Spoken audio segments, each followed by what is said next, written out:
Tanzania, mada yangu ya leo inasema kwamba je, Tanzania ni nchi inayofuata mfumo upi wa uchumi?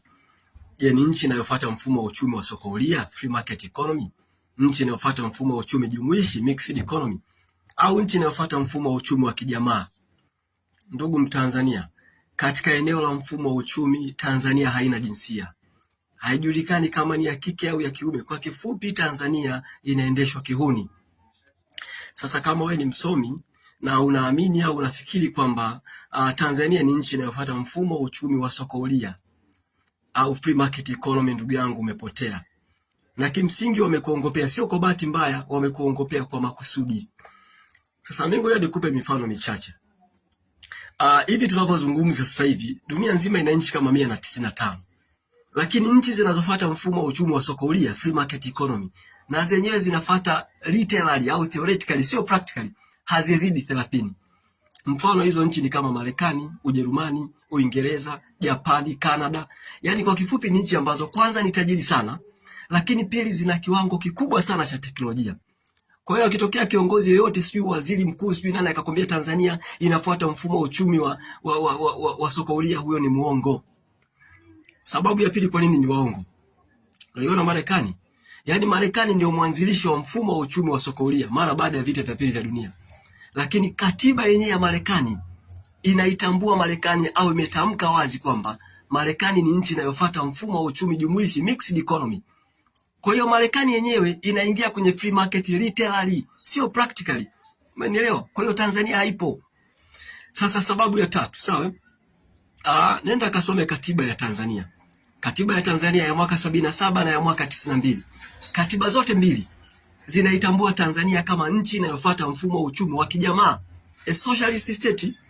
Na kinachokera zaidi, miaka yote hiyo mpaka hivi tunavyozungumza leo, hakuna nyaraka ya serikali hata moja inayoitambua Tanzania kama nchi inayofuata mfumo wa uchumi wa soko huria. Haipo. Mpaka hivi Tanzania, kwa mujibu wa katiba, Tanzania ni nchi ya kijamaa. Umenipata? Kwa hiyo ndio maana nakwambia inaendeshwa kiuni, kwa sababu kwenye katiba Tanzania ni nchi ya kijamaa, ila ukija kwenye uhalisia practically ujamaa wenyewe haupo. Yaani ni sawa sawa na mtu anakuambia mimi ni mwanaume, lakini ukimpapasa sehemu zake za siri, uume wenyewe hana na sifa za kiume hana. Ndio maana nawaambia Tanzania inaendeshwa kihuni. Lakini pili, katika mfumo wa uchumi wa jumuishi pia Tanzania haipo. Nitakupa mfano mmoja, sawa? Bila shaka unafahamu hii barabara ya mwendo kasi.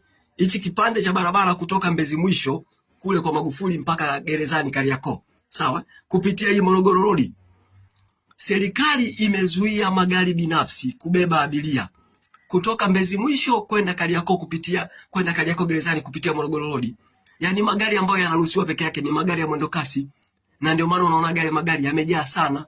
Na ukifika kule utakuta kwamba abiria wamepanga foleni wanasubiria magari.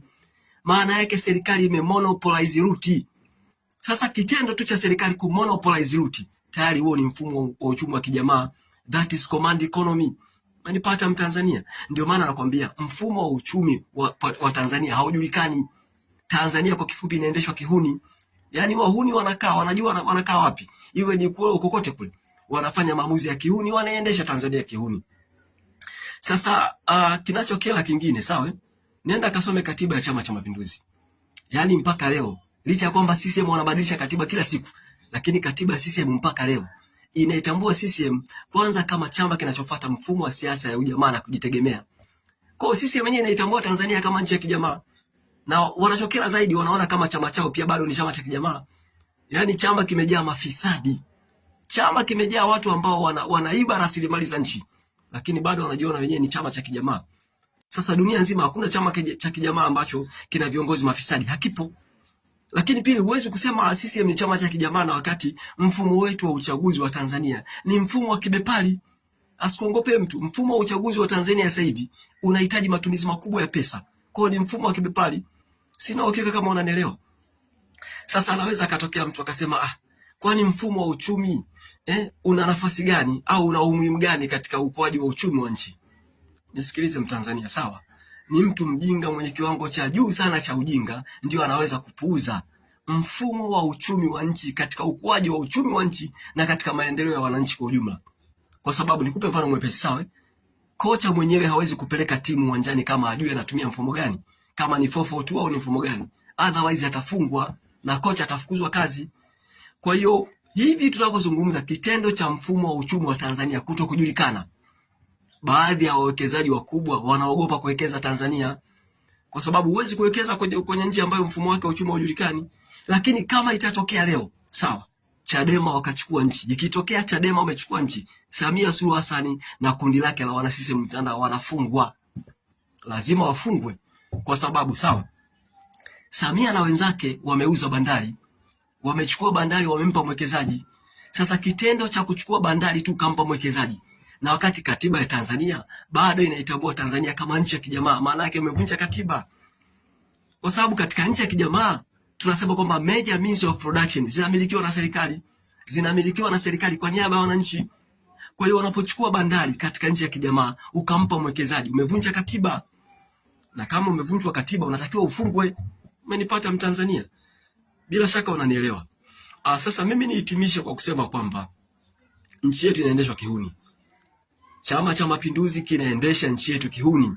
Ndio maana nasema Chama cha Mapinduzi kilishapoteza sifa ya kuendelea kuiongoza nchi. Kwa hiyo kama wewe ni kijana unafikiri au unaamini wewe ni mzalendo, kaa mbali na Chama cha Mapinduzi. Chama cha Mapinduzi ni hatari kwa mustakabali wa maendeleo ya nchi. Mungu ibariki Afrika, Mungu ibariki Tanzania. Asanteni kwa kunisikiliza.